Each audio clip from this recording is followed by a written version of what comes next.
Esta construcción de Victoria Villarroel también la ha llevado en los últimos meses, en las últimas semanas, a establecer contactos con importantes economistas del establishment que están preparando un plan de contingencia. La hipótesis sobre la cual trabajan, Caputo fracasa, asume la conducción de la política económica Federico Sturzenegger, hasta ahí ninguna novedad, esa es la interna que se está dando hoy al interior del gabinete, y el plan de Sturzenegger, lo sabemos, es hacer lo mismo, pero más rápido. Esa crisis, de nuevo, según la hipótesis de Villarroel y la gente con la cual se reúne, con la cual consulta, con la cual trabaja, va a arrastrar no solamente a Sturzenegger y a su equipo, sino también al propio Milei, que tendrá para entonces su crédito agotado, no tanto con la sociedad, no es eso lo que están mirando, sino con el círculo rojo. Con un círculo rojo que ganó mucho durante estos meses y, cree Villarroel, va a privilegiar para una siguiente etapa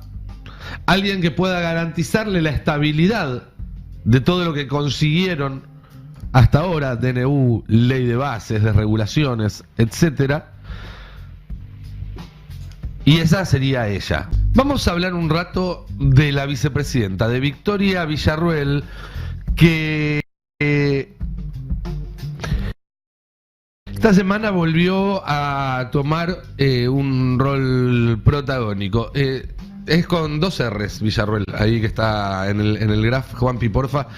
pues si no me voy a distraer, soy un poco obse. Ahí está, mil gracias. Decíamos, tomó un rol protagónico, decidió tomar un rol más protagónico a partir de la percepción que comparte con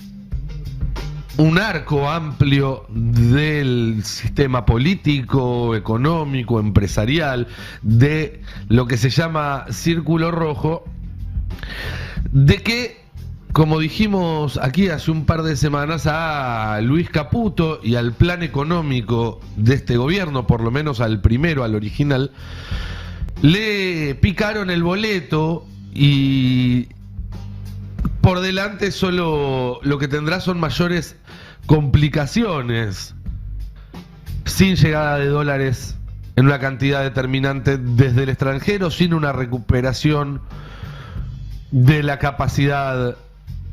económica de la economía real, valga la redundancia, y con un desgaste político cada vez más acelerado que la pone a ella, que tiene el rol constitucional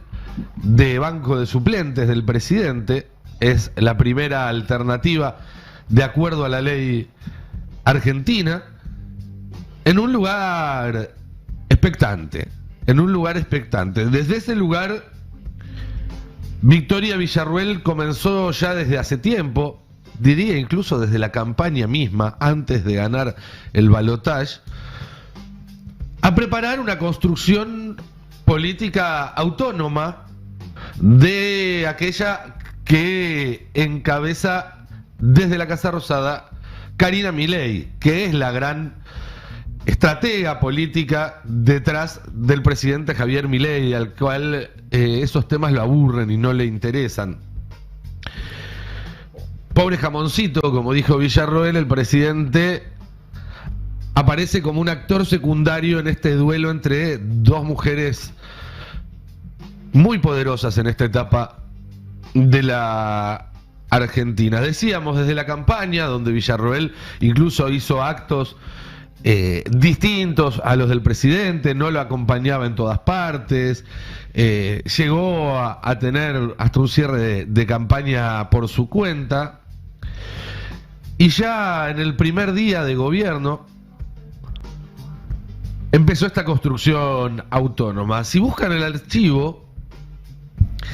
del 20 de noviembre, el lunes 20 de noviembre del año 2023, con pocas horas de sueño, porque la noche anterior había sido el recuento del balotaje,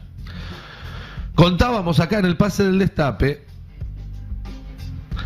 que las dos personas a quienes más temía Javier Milei en el futuro ejercicio del poder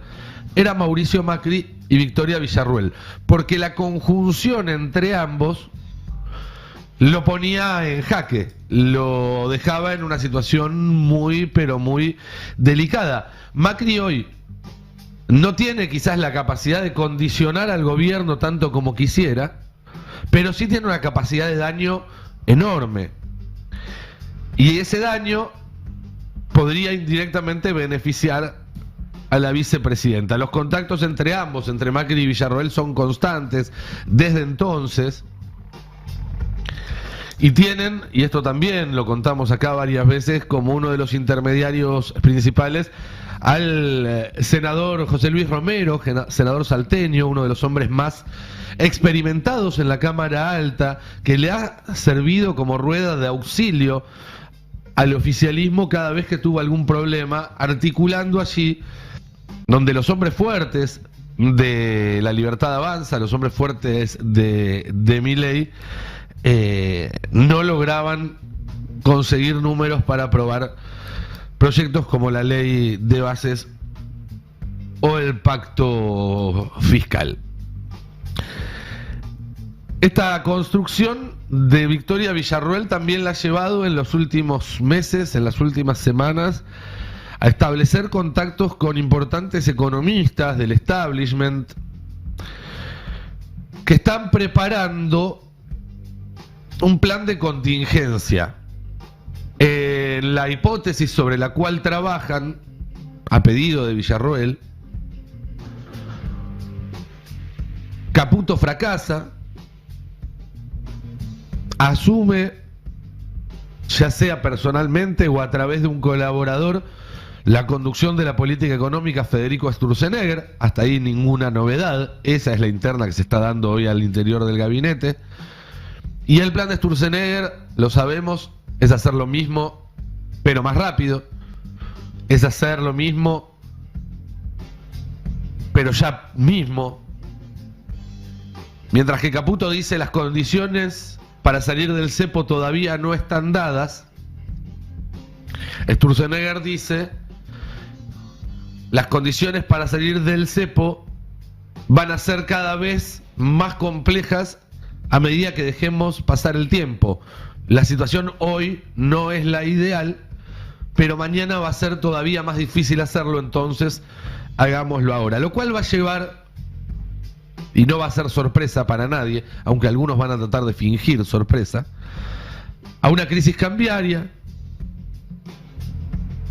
obviamente un nuevo ciclo recesivo montado sobre el ciclo recesivo que ya está vigente, cantidades enormes de desempleo, más conflictividad social, más conflictividad laboral, es decir, una crisis que, a diferencia de la que está sucediendo ahora,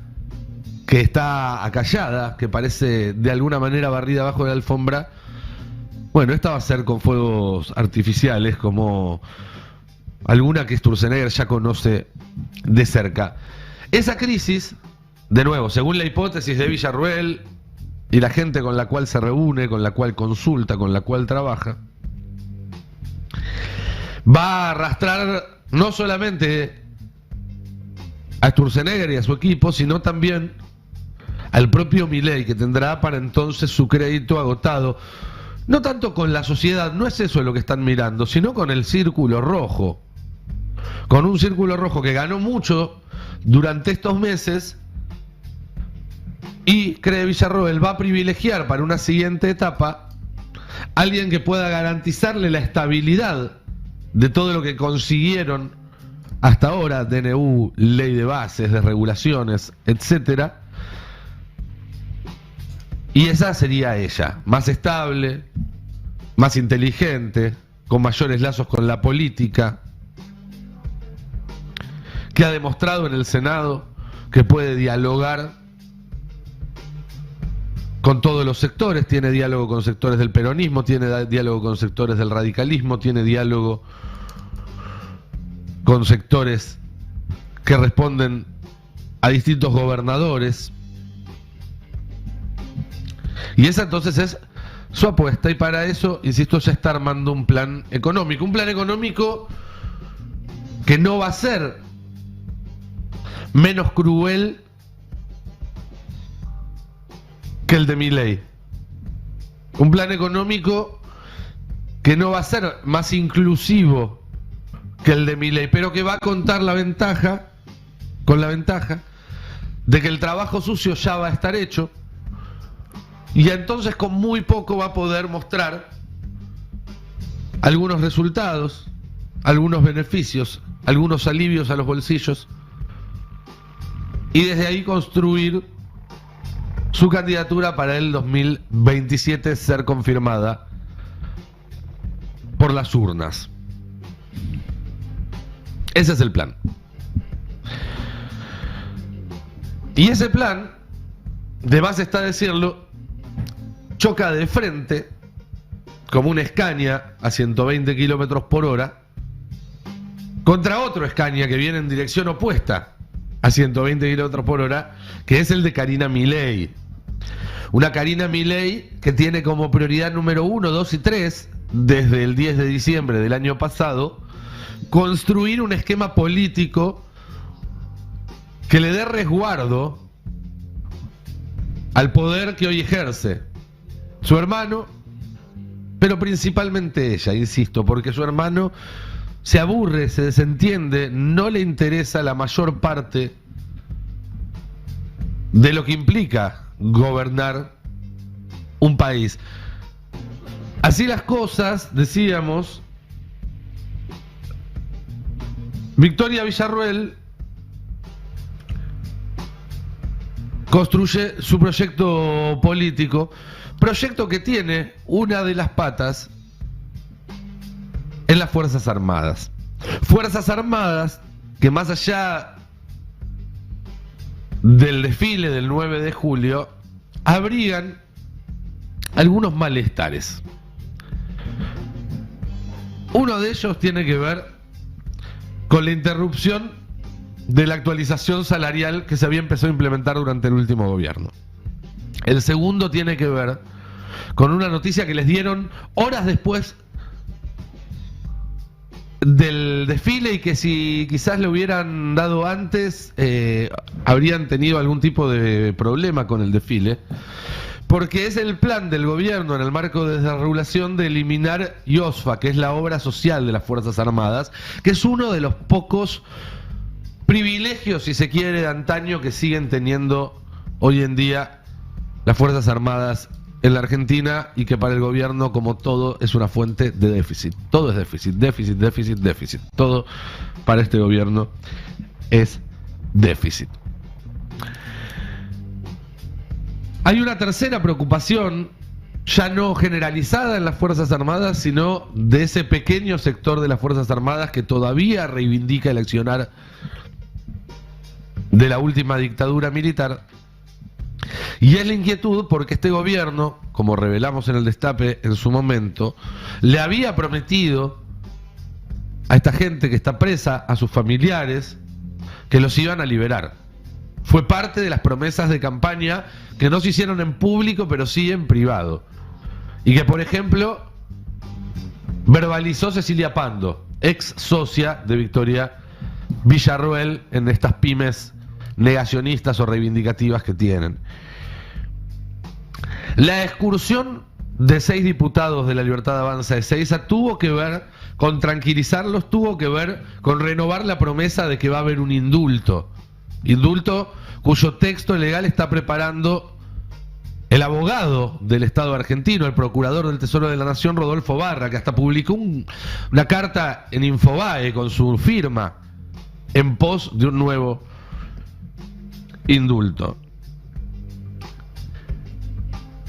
Y es importante entender que estos diputados, Bertrán Benedit de Entre Ríos, junto con Guillermo Montenegro, con Lourdes Arrieta, Rocío Bonacci, Alida Ferreira y María Fernanda Araujo, aunque algunos de ellos ahora se quieren despegar, pero decía, son dentro del bloque de la Libertad Avanza, son el subbloque villarruelista. responden a ella. Guillermo Montenegro era, hasta hace no mucho tiempo, su principal asesor y una de las personas más cercanas a la vicepresidenta. Y Bertrand Benedit, el hombre que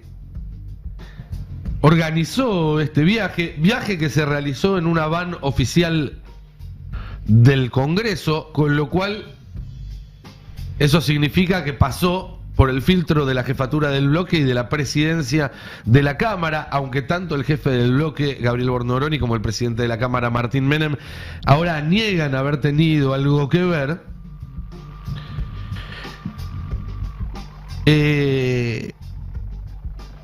Ese viaje, digo, es parte del plan para mantener el beneplácito de este sector. Y si quedaba alguna duda, circuló, y estoy buscándolo, disculpen que me demoré un segundo con esto, circuló, gracias a la labor de Juan González, el periodista que más sabe del mundo de Javier Milei, su biógrafo, un texto que publicó Bertrand Benedit en el grupo de chat de los diputados de la Libertad Avanza, que yo luego pude comprobar su veracidad, hablando con gente que participa de ese grupo, donde Bertrand Benedit explica lo que fueron a hacer, y ese texto es aún peor que la propia visita. Dice que no fueron a ver represores, porque represión es algo que compete a las fuerzas de seguridad, y que en todo caso lo que fueron a ver es excombatientes que libraron batallas contra la subversión marxista por orden de un gobierno constitucional. Estas son palabras del propio diputado Bertrand Benedit. Dijo que van a hacer un escrito donde van a decir que no se cumplen los derechos humanos porque quienes fueron parte, los terroristas, hoy se erigen en jueces y fallan en función a la venganza, la ideología y el negocio. Dice que entre los presos hay héroes de Malvinas. Dice, bueno, un montón de otras cuestiones. Habla de terrorismo zurdo, de visita humanitaria, etcétera, etcétera, etcétera. Sobre este episodio, para terminar, quiero dejar dos reflexiones. Una tiene que ver con Victoria Villarruel.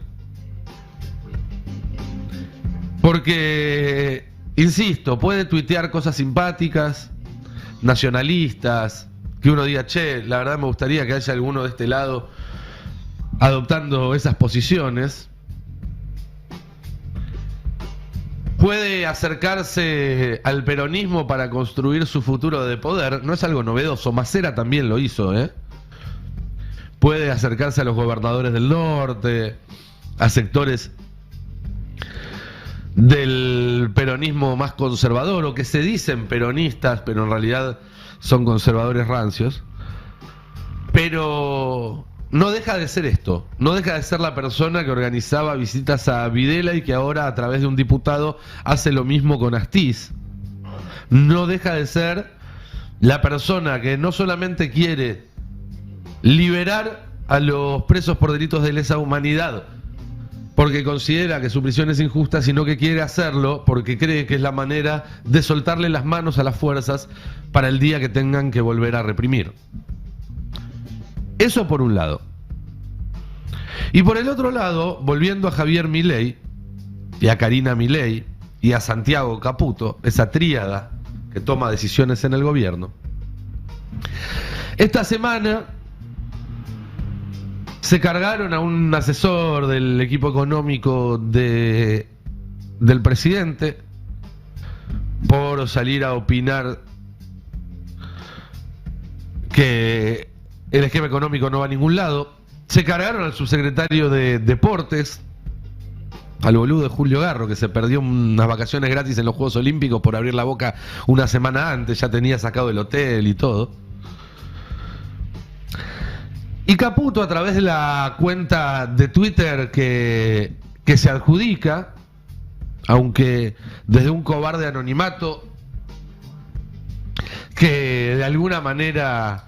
le quita peso a algunas de sus palabras,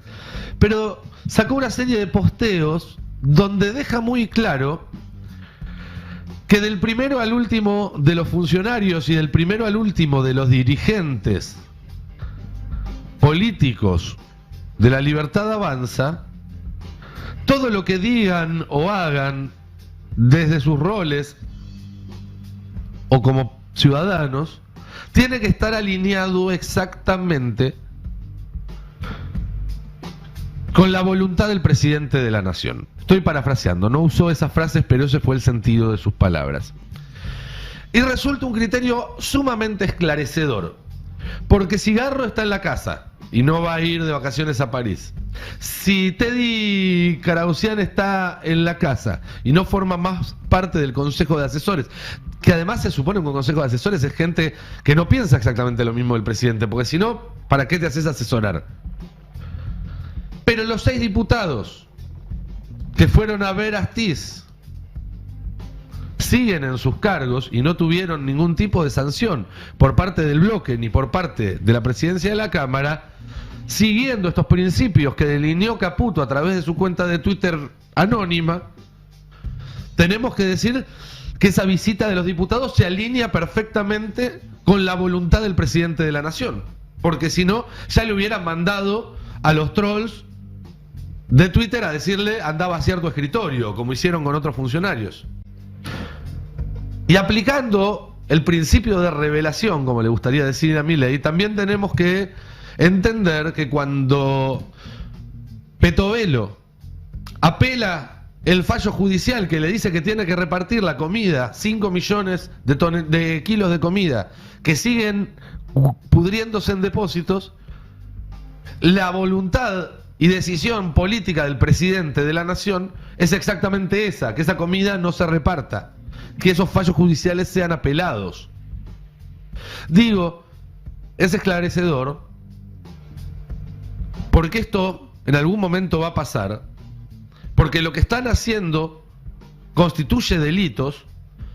y cuando sean perseguidos por esos delitos, Milei, Karina Milei, Santiago Caputo y sus voceros van a tratar de desligarse de estos actos, van a tratar de soltarle la mano a los perejiles, van a querer que Petovelo sea una María Julia más, un pato que pague los platos rotos, mientras que los que verdaderamente tomaron las decisiones se salgan con la suya. Bueno, en Argentina ya sabemos qué pasa cuando los que toman este tipo de decisiones se salen con la suya. Vuelven al poder y vuelven a hacer lo mismo, como Caputo, como Bullrich, como Sturzenegger y como tantos otros que están esperando hacer la fila para que este gobierno fracase y poder asumir ellos. Detrás de Villarroel hay un montón de esos. Ex dictadura, ex cotinocilia, ex menemistas. Hay muchos en el gobierno y hay muchos esperando por entrar. Esa es la interna que vemos cuando vemos que pelean Karina y Victoria Villarroel. Una pelea entre un montón de gente que ya hizo mierda al país para volver a hacer mierda al país otra vez.